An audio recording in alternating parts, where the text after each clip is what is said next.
This was a camp, but it was not a camp in the way most of the displaced persons camps were. And this is by hearsay, but I'm sure it's in large respect correct. When the concentration camps were free, there was still a problem in that the logistics of finding where to put people, send them. Some of them they were hoping to send back to the countries of origin. A lot of people didn't want to go there.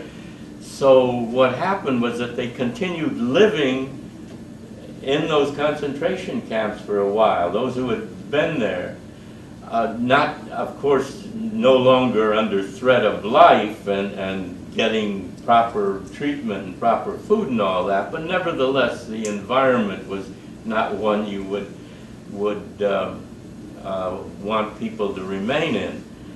And as the story goes, as I hear it, and was told it, in fact I think I was told this by the captain of the company that I was in, and that's also part of the story.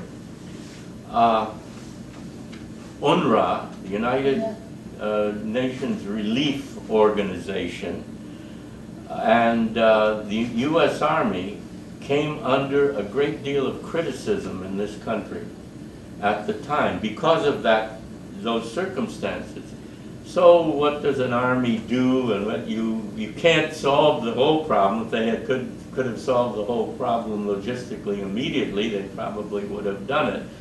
So you find some cosmetic procedure so that the company, the 42nd Rainbow Division, was in occupation in this town of Bad Gastein, Austria, with no other, Bad Gastein, Austria, with no other responsibility really than having checkpoints at various roads, and that's what I was supposed to be doing as a PFC. One day, the captain called me in and said that they were bringing in a group of displaced persons, Jewish displaced persons, and they had commandeered 5 hotels. Yeah, 5 hotels in Bad Gastein, and they were going in to fill them with people from not necessarily all of them from the concentration camps, but a gathering of 1,200 displaced persons. And he had the responsibility, the general responsibility for the maintenance of this whole system, and he wanted to place an enlisted man in each one of the hotels, the kind of an overseer, and I think in part to make sure that there would be no negative interactions between Austrians who were uncomfortable with having their hotels commandeered like that, and the displaced people who were there. And why did he pick me? He said he wanted to find Jewish GIs, but he could only find 4 who knew Yiddish. Do you know Yiddish? No. Oh, okay. Okay. But the Army had sent me earlier in my Army career, had sent me, there's an irony in all of this too. I had qualified in language, and they sent me ostensibly to study Arabic, and under what was called the Army Specialized Training Program. It was really a training program to sort of help the colleges and depleted of, but at the same time they made use of it in terms, part of the program was language, part of it was people in the sciences. well I qualified for language. We got to the University of Columbia, the University of Missouri, in Columbia, Missouri, and lo and behold, they didn't have any Arabic teachers.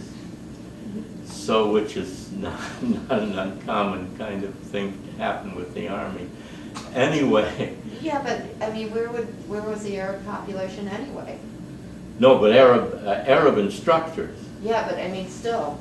Well, that was the presumption. North Africa, Right. that was, you would, they wanted to train, they were training people in Japanese, training people in German, training people in Arabic as well, presumably to make use of them. Well, who knew how long the war was going to last?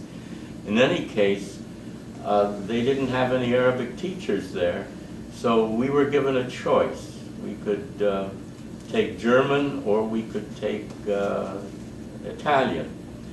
I chose German and spent 9 months, the full program, in a very intensive course of German. As a matter of fact, the Army, the system of language education that has since developed, since World War II, developed in all the colleges, was based on the system that was established by the, we had something like 17 contact hours of language a week, which is a lot of contact hours.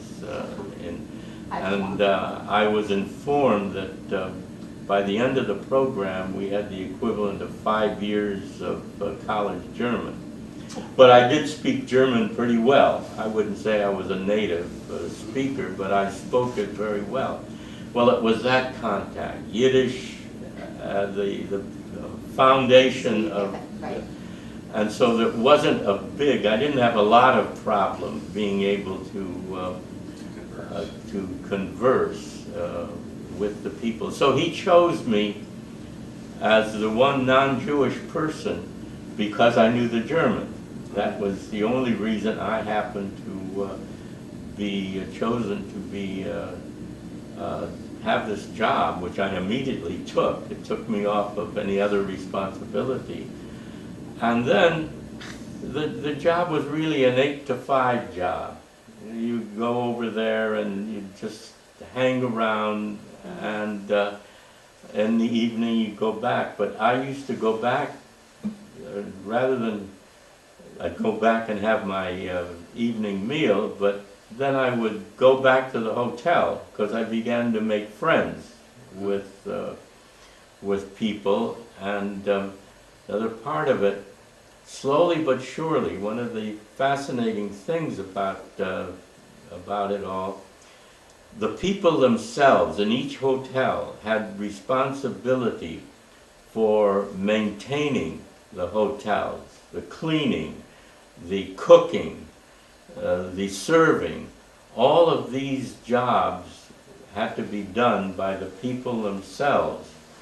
And so a community began to develop because these people came from a variety of places and didn't they knew one another in little small groups who would travel together and that sort of thing. But as a total group, they were all strangers to one another as well.